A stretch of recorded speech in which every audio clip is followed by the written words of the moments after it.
আমার রং করা সিকাগুলো শুকিয়ে গেছে এবং আমি এই যে সিকাগুলোকে উপরে হ্যাং করে দিয়েছি আমার রান্নাঘরে, কারণ আমার রান্নাঘরে পর্যাপ্ত আলো আসে।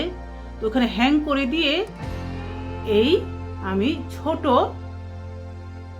প্ল্যান্ট পট দিয়ে দিয়েছি। এর মধ্যে একটা বাড়তি সৌন্দর্য আনলো না। তৈরি করব সিকা, বেসিক একটা সিকা তৈরি করব। এই সিকা তৈরি করার জন্য আমি নিলাম পাটের তৈরি সুতলি রোল নিলাম। তো এই ক্ষেত্রে আমরা আরো নিতে পারি নাইলনের দড়ি বা রশ্মি কিংবা অন্য কটনের দড়ি দিয়েও আমরা এই সুতলি করতে পারবো, যার যা পছন্দ নিতে পারেন। এখান থেকে আমি 90 সেন্টিমিটার পরিমাণ লম্বা নিলাম।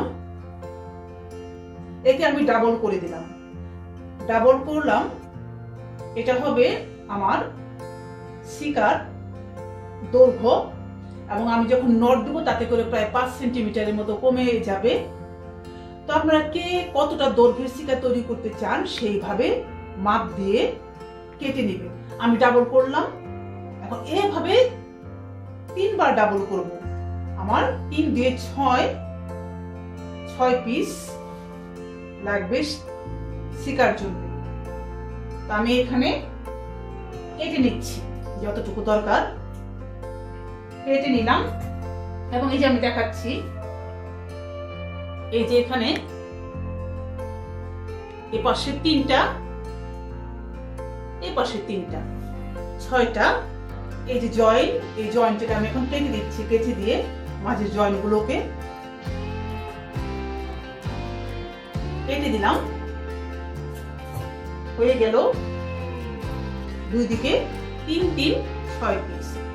তো সিকা তৈরির প্রথম কাজ হচ্ছে প্রথম উপরে একটা নট দিব। এই যে উপরে নটটা খুব সহজ, এভাবে একটা নট দিলাম।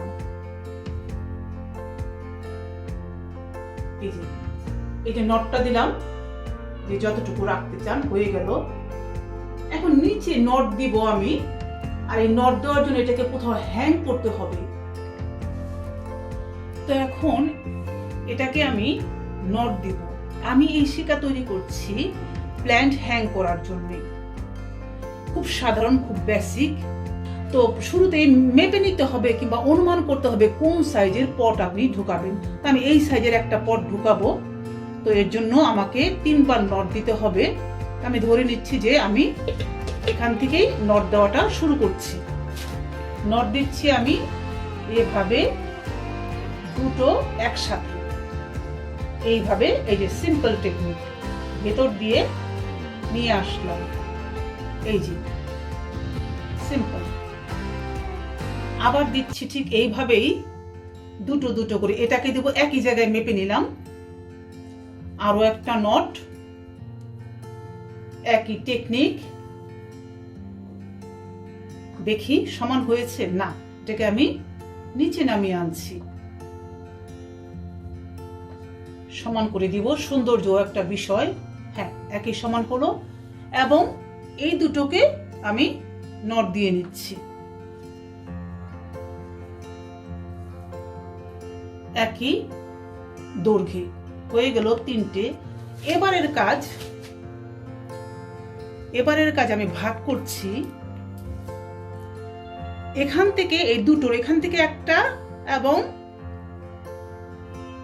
এটা থেকে একটা, এই একই নট দিয়ে যাচ্ছি আমি, একই নট দিলাম।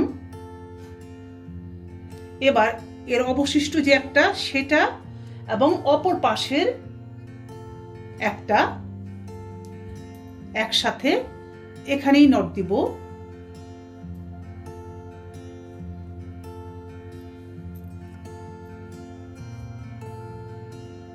একই দূরত্বে, এবং আর দুইটা এখানে দিয়ে দিলাম।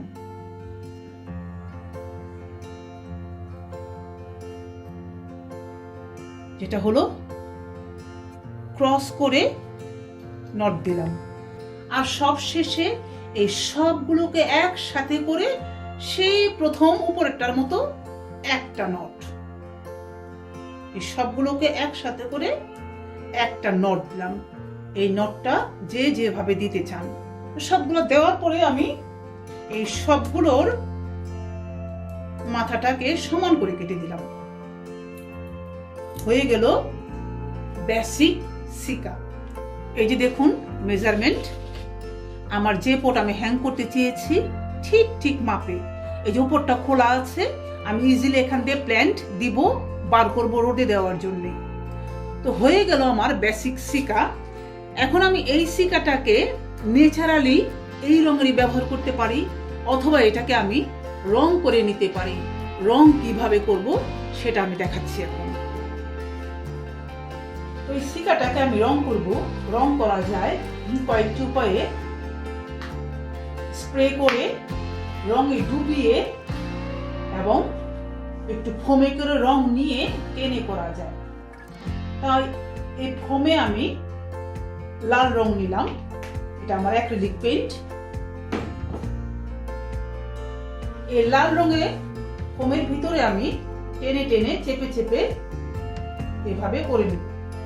আমি রং দিব আর এভাবে টেনে টেনে এটাকে আমি রং করে নিব এবং পরে আমি ফোম ছাড়া হাত দিয়ে আরো ভালো করে এটাকে মিশিয়ে নিব। যে এভাবে হচ্ছে, এটা একটা পদ্ধতি। স্প্রে করা যায়, কিন্তু স্প্রে করতে গেলে স্প্রে রং বেশি নষ্ট হয়, কারণ সরু জিনিস এত লাগতে চায় না।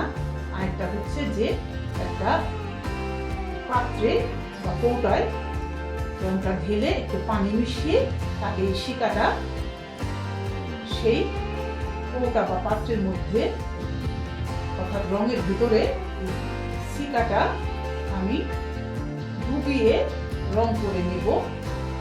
এই যে শিকাটা রং করা হয়ে গেল, এটাকে আমি শুকিয়ে নেব। আমার রং করা শিকাগুলো শুকিয়ে গেছে এবং আমি এই যে শিকাগুলোকে উপরে হ্যাং করে দিয়েছি আমার রান্নাঘরে, কারণ আমার রান্নাঘরে পর্যাপ্ত আলো আসে। তো ওখানে হ্যাং করে দিয়ে এই আমি ছোট প্ল্যান্ট পট দিয়ে দিয়েছি। এর মধ্যে একটা বাড়তি সৌন্দর্য আনলো না?